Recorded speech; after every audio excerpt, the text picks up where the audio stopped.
WordPress includes many different ways to store and access data. One of those is metadata, which can unlock a whole new world of functionality in your WordPress site.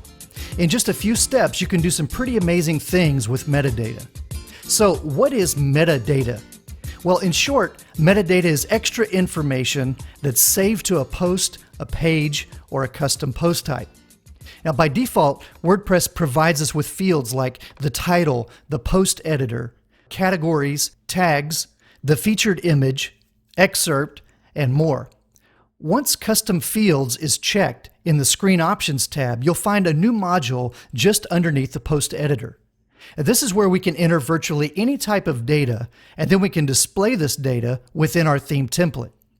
Now, metadata consists of two parts: the meta key, which is the name or title of the data, and then the meta value, which is the data itself.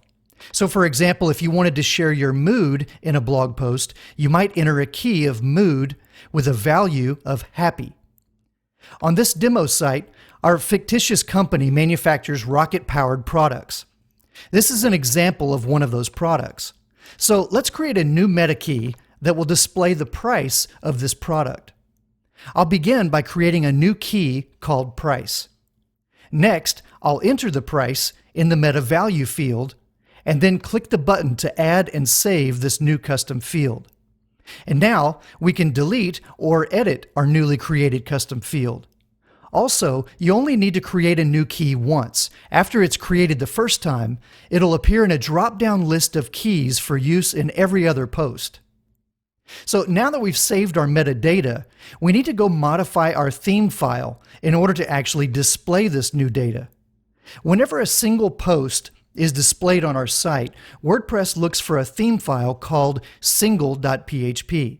So we'll need to edit that file in the theme editor and then add some code to display the metadata. Now, don't get overwhelmed by what you see here. WordPress theme files are created using a combination of HTML and a programming language called PHP. And that's what we're looking at in this editor.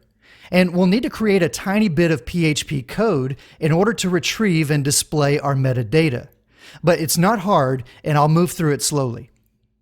Our demo site is using a custom theme called Licorice, so your theme files may look a little different than this one. But I'm looking for the tag that displays the post content. In most themes, you'll look for a WordPress function called the content, which retrieves and displays the actual content of the post. I want our price to appear just under the description of our product, so just underneath that instruction, I'll add our new code. Now, let's take a quick look at this line of code. First, we begin our tag with the $PHP instruction, which tells WordPress that this code uses PHP. Next is the echo instruction, which simply echoes or displays the result of the following function. Then we use the built-in WordPress function getPostMeta, which requires three pieces of information. First, we need to specify which post we're targeting. Now we can use this variable, post ID, which will target the same post as the one being displayed in this loop. Second, we'll define the specific meta key that we want to access, which is price. Last, we need to specify whether we want to display a single value or not, meaning we need to tell the function if we expect an individual item, such as a title or an event date, or in this case, the price, or a list of items, such as tracks on an album or ingredients in a recipe. Usually you'll find yourself using the function to return a single result, so I'll set the last parameter to true. Now we're almost finished, but this function will simply echo the meta value, our price. But we need to tell folks what this number is. So I'll just add the word price in front of our PHP function. All right, now I'll update the theme file and then return to our post. And when I refresh the page, we can see that our new metadata is being displayed just underneath the post content. Well, now that you understand what metadata is and how it works, you're probably already thinking about ways you can use this on your own site.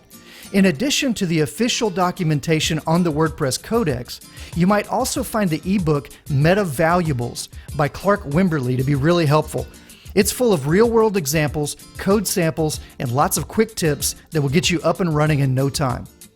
Stay tuned to WP101.com for more tutorials, and thanks for watching.